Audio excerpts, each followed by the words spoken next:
I'd be the first to admit that we went down this road really at the beginning for the pure joy of taking on a challenge that was largely thought to be impossible. There was no textbook on how to go and do this.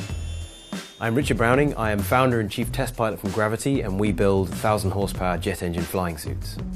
For the last few years, Browning and his team have tested every possible design and configuration they could come up with, all in an effort to make this a reality. The origins of the concept were all around some of the inspiration from my early life. I used to fly model gliders and model aircraft with my father. He was an aeronautical engineer. His father was a pilot, so I guess it was in the blood. But fulfilling his dream of flying required real physical demands, too. I spent some time in the Royal Marines Reserve, and the time in the military and all the sports I pursued after that taught me a lot about the capability of the human mind and body. I'm no great athlete, but I did learn a lot about how if you focus the human form on a challenge, whether you want to be an ice skater or a gymnast or whatever, it is amazing how this machine can be adapted. I got to the point with this calisthenics bodyweight training where I could support my own weight in a number of different kind of unusual positions, like flags, for instance. And I thought, well, if you just replace that hard structure that I'm holding onto with actually a form of thrust, I can hold my body in any number of different kind of flight positions. So as ludicrous as that sounded, I thought, well, let's just go and experiment with it. First, he needed to figure out how to stay suspended in the air. The form of thrust I landed on was gas turbines. Gas turbines are notorious for being very small form factors, extremely aggressive. One gas turbine weighs 5 pounds and puts out about 50 pounds of thrust. So, in 2016, Browning started testing different components and variations. And so having experimented with 1, we went to 2 and then went to 4, and it was getting increasingly compelling. But things didn't always go quite so smoothly. Through lots and lots of trial and error and constantly failing, to be honest, and learning all the time from those safe fails, we got to a point where we managed to achieve a flight, and that was 2 engines on each arm and an engine on each leg. But there were basic problems at every stage, starting with the decision to have engines on each leg. There's a number of interesting challenges with that model. The problems included the engines being only 3 or 4 inches off the ground in terms of the exhaust thrust, the violence of air coming out of those engines at about 1,000 miles an hour and hitting even concrete. You could see a smooth concrete surface would start to become pitted from the sheer violence of that air. And yet, as you move them away, the violence of the velocity drops off. There was also a challenge with having the engines on the legs in that if you happen to vector your arm engines anywhere near the intakes of the lower engine, we realized that your inducted air is going in, and that would then spike the exhaust temperature. You could see a little puff of sparks and the engine would just shut down.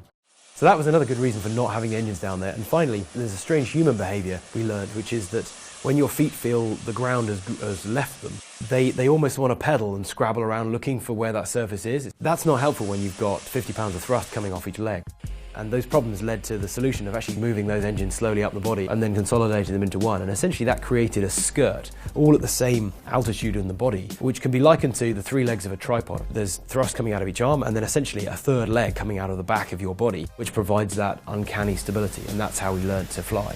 I can step you through what the components are. So you've essentially got an arm mount. Your arm goes inside that aluminium 3D printed tube. You've got a micro gas turbine on each side, and you've got the same on the other side, obviously. And round the back, and there's one more engine, which is roughly the power of these two together. On the front here, you've got a lot of the electronic control systems and the batteries, which aren't plugged in here. Those batteries actually run the starter motors and the glow plugs. And then on the sides, you've got a couple of fuel bladders. We've also got a helmet. It's an especially lightweight one. And the extra addition to it is a heads-up display system. So inside there, you can see the lenses, which actually paint over my vision the fuel and engine data. That data gets to the lenses via this little device. That takes a wireless feed from the suit. It shows me everything to do with the engines and everything to do with the fuel, to give me an idea as to how close we are to running out of fuel, for instance. Last year, Browning set the world's speed record for a body-controlled jet suit, clocking in at 32 miles per hour. He says the suit can actually fly much faster and higher than they've ever attempted. But for now, they're playing it safe. That's because even at lower speeds and altitudes, there are still risks. The fuel is either diesel or jet fuel. They're fundamentally the same fuels. Jet fuel sounds scary, but it's the same kind of stuff as diesel. It's actually not prone to forming vapor clouds. It's not really explosive. In fact, you're really hard pushed to even ignite it. And even if it did burn in an uncontrolled way, you've certainly got probably 10-15 seconds before it becomes a big fire. Every single time we fly, we have fire extinguishers around the place. In 2 years of doing this, we've never used a fire extinguisher. So I'm not worried, but I have respect for the fire aspect of this. The heat aspect of it, it's funny, but if you get a hairdryer and you press it against your head, you're going to burn your head. Hold it like 2 feet away and it's cold. The specific heat capacity of air is so poor that actually the heat dissipates really quickly. And I've even swiped those engines across my leg with this, heavy cotton flight trousers on. All it did is just slightly singe the very top surface of the fabric. It didn't do anything. So from a heat and fire point of view, it's really not a significant concern, but we manage it. He's more concerned with falls and collisions. It's akin to riding a sports motorbike. If you gun that 80, 100 miles an hour around small, twisty roads and come off that, it's going to hurt. If I'm 10 feet above the ground and got an engine failure, I simply go downwards. There is no scenario where our system can suddenly, in an uncontrolled way, gain height or shoot off to one side. You simply drop, which is not a good thing. But we've always got to allow for the potential for an extremely unlikely mechanical failure of one of the engines, and then in which case you do fall. That's why we keep the height fairly limited.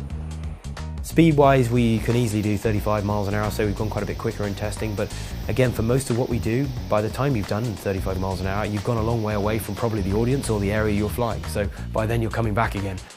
We push the limits a little bit more over water because that's a bit more forgiving if you fell in it. So Browning's jet suit is no longer just a pipe dream. But what exactly is it for? They recently started custom designing and selling them, but at a price tag of about $440,000 a suit, it's safe to say it'll be out of reach for most. But that could change. As we improve the efficiency and the ease of use, then there is the potential for, I don't want to say mass transit straight away, but we have developed something that allows you to move human beings around in a completely unprecedented way. One of the biggest challenges for bringing down cost? Designing suits that are more fuel efficient. This model currently burns about a gallon of fuel a minute. That's one of the reasons they're working on an electric version, and a set of wings that, when deployed mid-flight, would generate lift more efficiently. They're also hoping some competition might spur innovation. Throughout history, when two human beings have said, I think mine's faster than yours, that does push the envelope. So next year, 2019, we are building out a race series for this. Yes, a racing series. Think Formula One, but with jet suits. We've already had several pilots flying. The record so far is 5 minutes of air time. So we can have a bunch of young guys and girls going actually racing 1,000 horsepower jet suits over water to keep it safe, but doing something that only people have seen before really in a Marvel film. And that is going to push the boundaries like nothing before.